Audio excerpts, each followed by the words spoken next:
كثيرا كثيرا. أما بعد فأعوذ بالله من الشيطان الرجيم. بسم الله الرحمن الرحيم. النبي أولى بالمؤمنين من أنفسهم وأزواجه أمهاتهم وأولو الأرحام بعضهم أولى ببعض في كتاب الله من المؤمنين والمهاجرين إلا أن تفعلوا إلى أوليائكم معروفا كان ذلك في الكتاب مسطورا. قال النبي صلى الله عليه وسلم لا يؤمن أحدكم حتى أكون أحب إليه من أهله وماله وولده والناس أجمعين أو كما قال عليه الصلاة والسلام. صدق الله العظيم وصدق رسوله النبي الكريم ونحن على ذلك لمن الشاهدين والشاكرين والحمد لله رب العالمين. تمام احباب ایک مرتبہ نماز والا درود شریف بآواز بلند پڑھ لیں. اللهم صل على محمد وعلى آل محمد كما صليت على إبراهيم وعلى آل إبراهيم إنك حميد مجيد. اللهم بارك على محمد وعلى آل محمد كما باركت على إبراهيم وعلى آل إبراهيم إنك حميد مجيد. رب اشرح لي صدري ويسر لي أمري واحلل عقدة من لساني يفقهوا قولي. رب زدني علما رب زدني علما رب زدني علما. میرے انتہائی واجب الاحترام برادران اسلام، دوستوں، بزرگوں، بھائیوں، ربیع الاول کا مہینہ اور اسی مناسبت سے گزشتہ جمعہ رسول اللہ صلی اللہ علیہ وسلم کے جو ہم پر 5 بڑے حقوق لازم ہیں اس کے حوالے سے عرض کیا تھا کہ حضور صلی اللہ علیہ وسلم کا پہلا حق ہم پر یہ ہے کہ آپ صلی اللہ علیہ وآلہ وسلم پر ایمان لایا جائے. بار بار اس لیے دہرا رہا ہوں تاکہ آپ کو کم از کم حضور صلی اللہ علیہ وسلم کے حقوق، ان کے نام تو یاد ہو جائے. پہلا حق یہ ہے کہ آپ صلی اللہ علیہ وسلم پر ایمان لایا جائے. دوسرا حق حضور کا ہم پر یہ ہے کہ آپ کے زندگی کے تمام مسائل میں آپ کی اطاعت کی جائے. اور تیسرا حق یہ ہے کہ آپ کے لائے ہوئے دین کی نصرت اور مدد کی جائے. چوتھا حق یہ ہے کہ آپ کی تعظیم کی جائے، احترام کیا جائے، ادب کیا جائے. اور پانچواں حق یہ ہے کہ حضور صلی اللہ علیہ وسلم سے محبت کی جائے. یہ 5 حقوق ہم پر لازم ہیں. ان میں سے 5واں حق محبت نبوی اس حوالے سے عرض کیا تھا کہ اگر کسی سے محبت کرنی ہو تو اس کے 3 اسباب ہیں: کمال، جمال اور احسان. انسان یا تو کسی سے اس کے کمالات کی وجہ سے محبت کرتا ہے، یا کسی سے اس کے حسن و جمال کی وجہ سے محبت کرتا ہے، یا پھر کسی سے اس کے احسانات کی وجہ سے محبت کرتا ہے. تو کمالات کی دنیا میں ہم نے دیکھا کہ اس دنیا میں جتنے بھی کمالات، اچھائیاں، خوبیاں، اوصاف، معجزات پائے جاتے ہیں، آدم تا عیسیٰ جتنے بھی انبیاء اکرام کے اندر صفات، اچھائیاں، خوبیاں اور صاف کمالات معجزات پائے جاتے تھے وہ سارے کے سارے رسول اللہ صلی اللہ علیہ وسلم کی ذات میں جمع تھے۔ تو اگر کسی سے کمالات کی وجہ سے محبت کرنی ہو تو رسول اللہ صلی اللہ علیہ وسلم کی ہستی کامل اور اکمل ہستی ہے کہ کمالات کی وجہ سے اگر محبت کرنی ہے تو وہ حضور سے کیجیے۔ اور دوسرا سبب ہے حسن و جمال۔ آج کے مختصر سے خطبہ میں اسی حوالے سے چند گزارشات عرض کروں گا۔ محترم سامعین،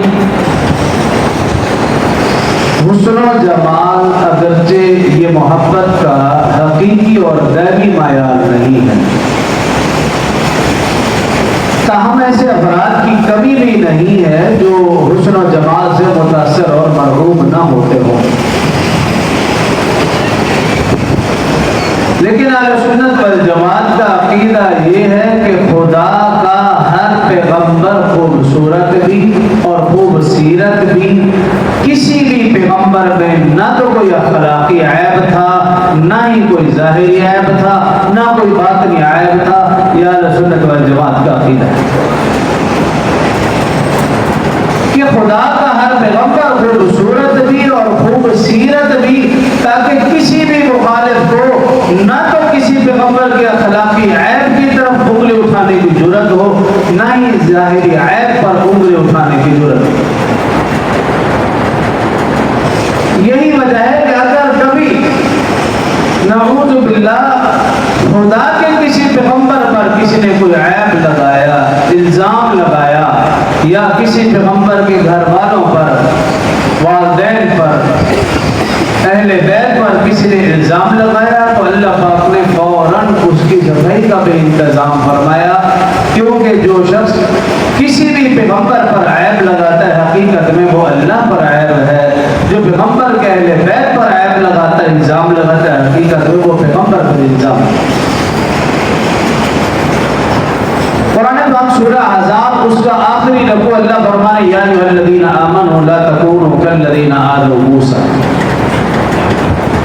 یا ایھا الذین آمنوا، اے ایمان والو، لا تکونوا، تم نہ ہو جاؤ، کالذین، ان لوگوں کی طرح، آذوا موسیٰ، جنہوں نے موسیٰ پر الزام لگایا، فبرأہ اللہ، بس اللہ نے موسیٰ کو بری کر دیا، مما قالوا، جو لوگ وہ کہتے تھے، وکان عند اللہ وجیہا، موسیٰ علیہ السلام اللہ کے ہاں بڑی ہی عزت والے ہیں، آبرو والے ہیں، وجاہت والے ہیں، بڑے مقام اور مرتبے والے ہیں۔ اس آیت کی تشریح میں مفسرین نے لکھا کہ موسیٰ علیہ السلام شرم و حیا کا پیکر، لیکن ان کی قوم کے کچھ افراد، کچھ بدبخت ایسے بھی تھے جو نعوذ باللہ ایک دوسرے کو شرم گاہ دکھا کر تصدیق کرتے تھے کہ تم مرد ہو یا نہ مرد ہو۔ اگر کوئی شخص اپنا صدر نہ کھولتا تو اس پر الزام لگاتے تھے یہ نامرد ہے۔ تو موسیٰ علیہ السلام تو اللہ کے پیغمبر ہیں، شرم و حیا کا پیکر ہیں، سطر کو، اپنے جسم کو ہر وقت ڈھانپتے تھے۔ تو اب جب جوان ہوئے، موسیٰ علیہ السلام کی قوم نے جس طرح کے کچھ بے حیا برات تھے، وہ کہنے لگے کہ موسیٰ اگر تو مرد ہے تو ہمیں دکھا، پتہ لگ جائے کہ تو مرد ہے۔ تو موسیٰ علیہ السلام تو شرم و حیا کے پیکر ہیں، لیکن ان کی قوم نے الزام لگا دیا نعوذ باللہ کہ موسیٰ نامرد ہے۔ اب اللہ تعالیٰ کو تو یہ بات برداشت نہیں۔ موسیٰ علیہ السلام نہانے کے لیے دریا میں گئے، اپنے کپڑے اتارے، پتھر پر رکھے۔ اب جب نہا کے باہر نکلے، کپڑے اٹھانے لگے تو پتھر چلنے لگا۔ اب پتھر آگے اور موسیٰ علیہ السلام پیچھے، یہاں تک کہ دوڑ لگ گئی اور پتھر نے وہاں جا کے بریک لگائی اس چوک پہ جہاں لوگ کھڑے تھے۔ لوگوں نے دیکھا پتھر بھاگ رہا ہے